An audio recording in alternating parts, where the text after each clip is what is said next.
Mr. President, the Committee of the Spanish Geographical Society, the members, ladies and gentlemen, it's a great pleasure to be here this evening. First, I apologize because I cannot speak Spanish. I can speak French, some Russian, some Chinese, some Melanesian, but no use tonight.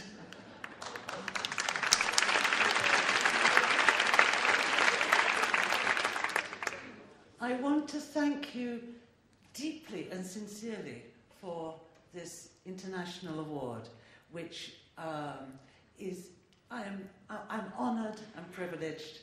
Thank you very much.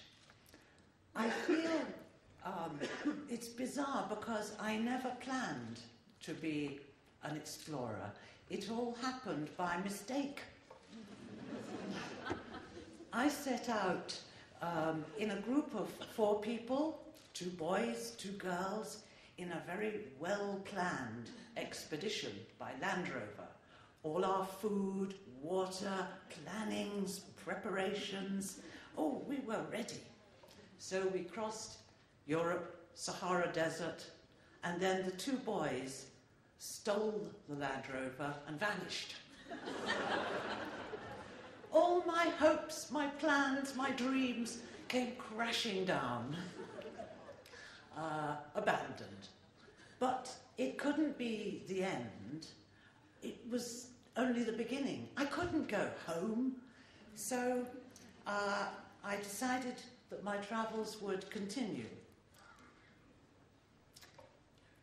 Myself and the other girl, we found 2 semi-wild horses, and we rode across West Africa.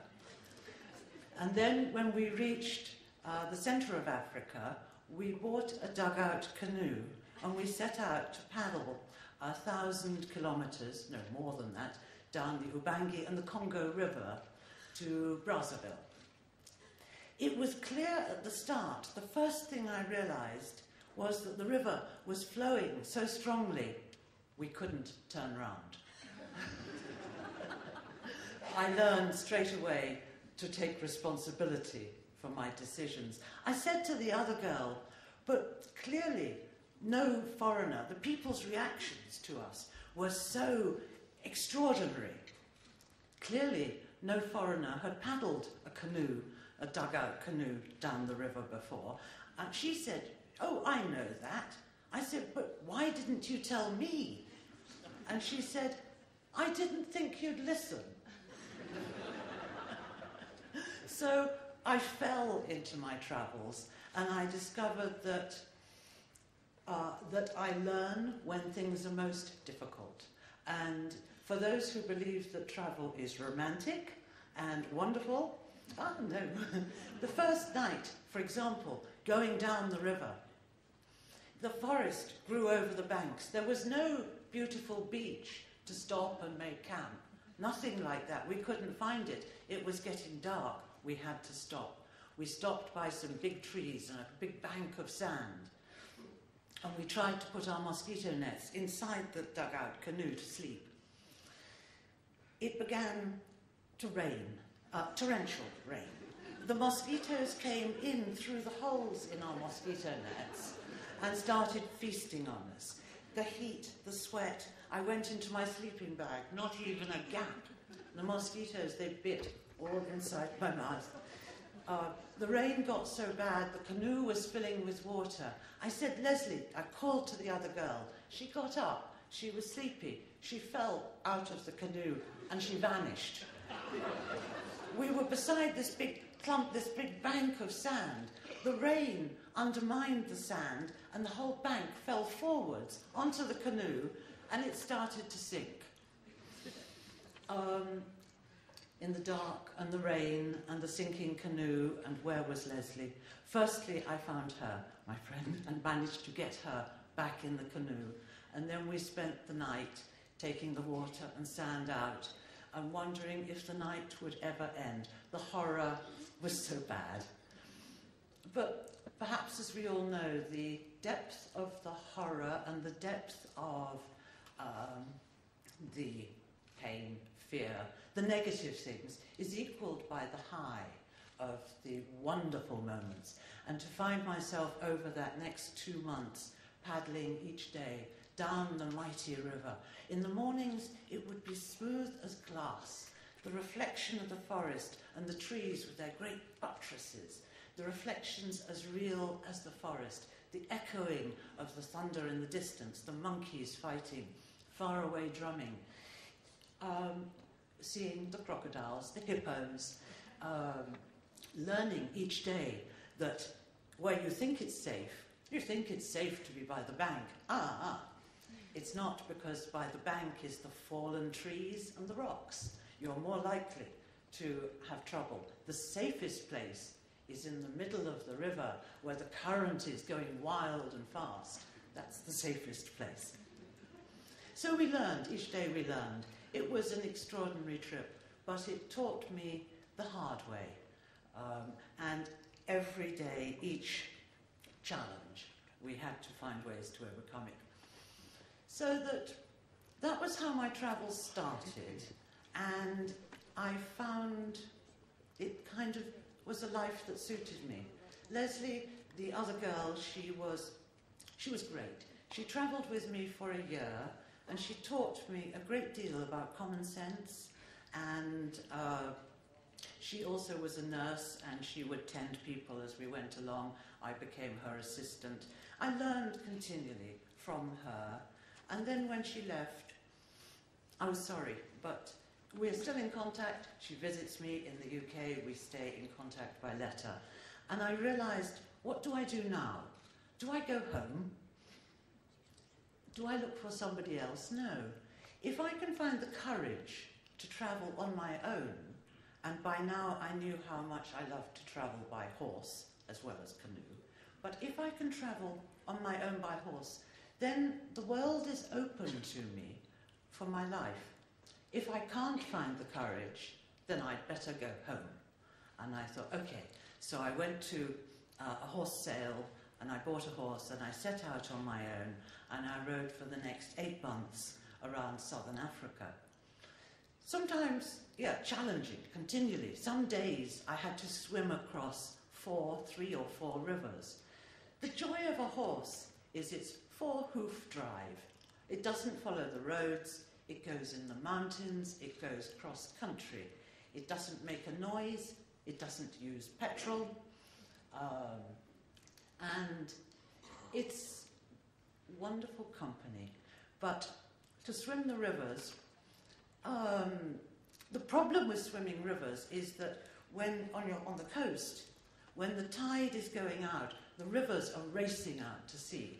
And one time I was swept out into the sea. That frightened me. But when the tide is coming in, no, it's not safe, because that's when the sharks come in to feed on the fishes in the estuary. So that, and I don't have time to wait half a day for the tide to be between high and low. I haven't got time for it. You have to take your chances, weigh up your risks. It's amusing to me now when I see the work world and their risk analysis. Very important, but for a traveller, equally so.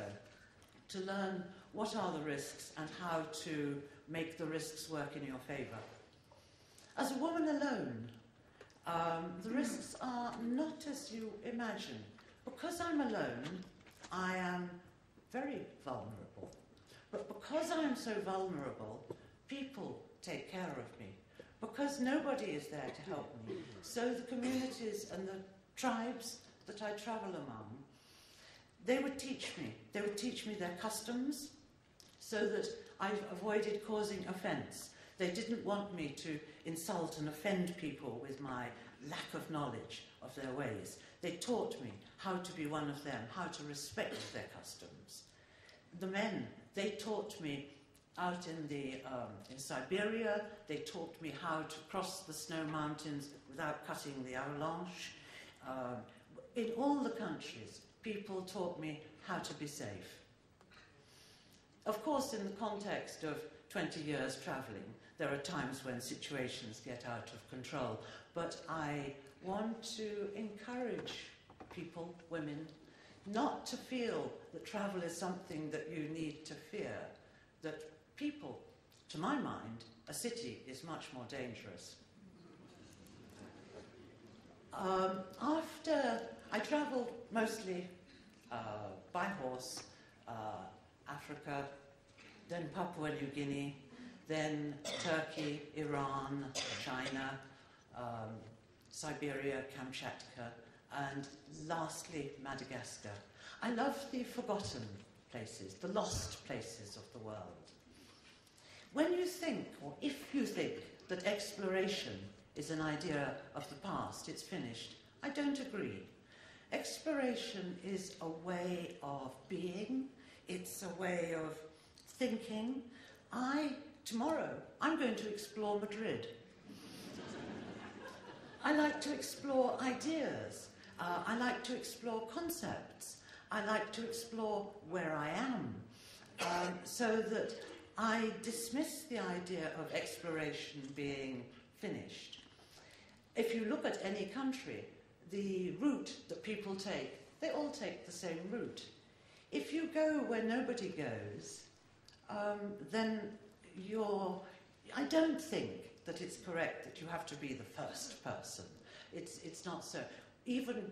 But then, even if you go to Madagascar, you step off the main road, you go back in time 100 years, and if you travel where other people don't go, people will come to see you they don't see foreigners. They've never seen a foreigner.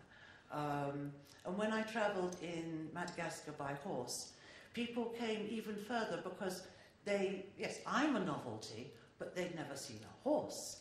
And so maybe the horse was even more exciting than me.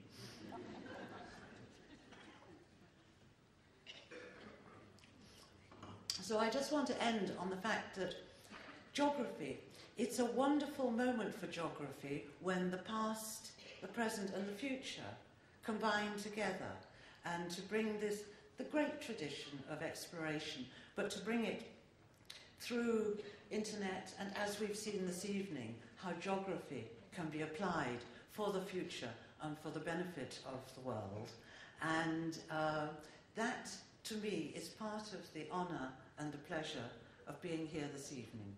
Ladies and gentlemen, thank you very much.